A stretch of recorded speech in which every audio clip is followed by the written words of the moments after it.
అందరికీ నమస్కారం అండి. ఎలా ఉన్నారు? బాగున్నారా? నేను కూడా చాలా బాగున్నాను. ముందుగా అందరికీ వరలక్ష్మి వ్రతం శుభాకాంక్షలు.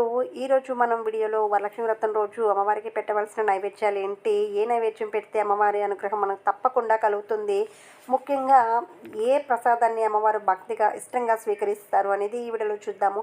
అంతకంటే ముందు మన ఛానల్ ఎవరైనా ఫస్ట్ టైం చూస్తుంటే సబ్స్క్రైబ్ చేసుకోండి.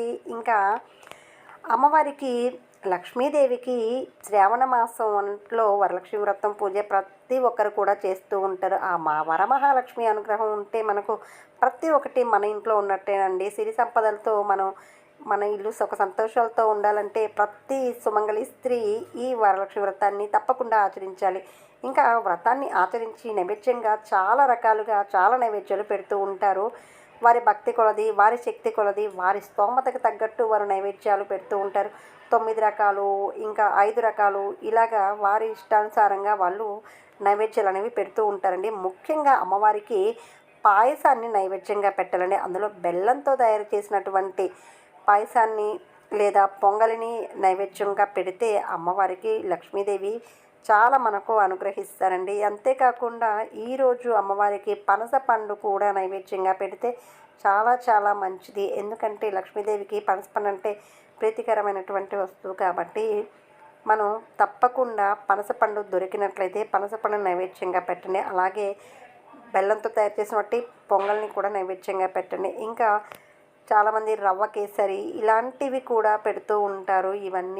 ఇది బెల్లంతో చేసినటువంటి పొంగలి నైవేద్యంగా పెడితే చాలా చాలా మంచిది. ఇంకా గారెలనేసి పెరుగన్నం, పులిహార ఇవన్నీ కూడా పెడుతూ ఉంటారు. పులిహార అనేది చింతపండుతో చేసిన పులిహార, ఇవి నిమ్మకాయలతో చేసినటువంటిది ఏ పులిహారాన్ని కూడా లక్ష్మీదేవికి సమర్పిస్తే చాలా చాలా ప్రీతికరం.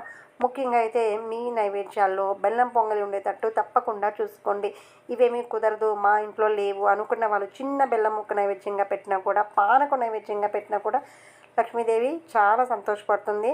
ఇంకా ముఖ్యంగా ఉండవలసింది బెల్లం పొంగలి, అలాగే పానకం, మిరియాలతో చేసినటువంటి పానకాన్ని తప్పకుండా సమర్పించండి. లక్ష్మీదేవి అనుగ్రహం తప్పకుండా కలుగుతుంది. ఈ పానకంలో ఏలకలు అనేవి కూడా తప్పకుండా వేస్తేనే ఆ పానకం పరిపూర్ణంగా ఉన్నట్టు లెక్క. కాబట్టి బెల్లం, మిరియాలు, ఏలక్కాయలు వేసి పానకం తయారు చేసి లక్ష్మీదేవికి సమర్పించండి.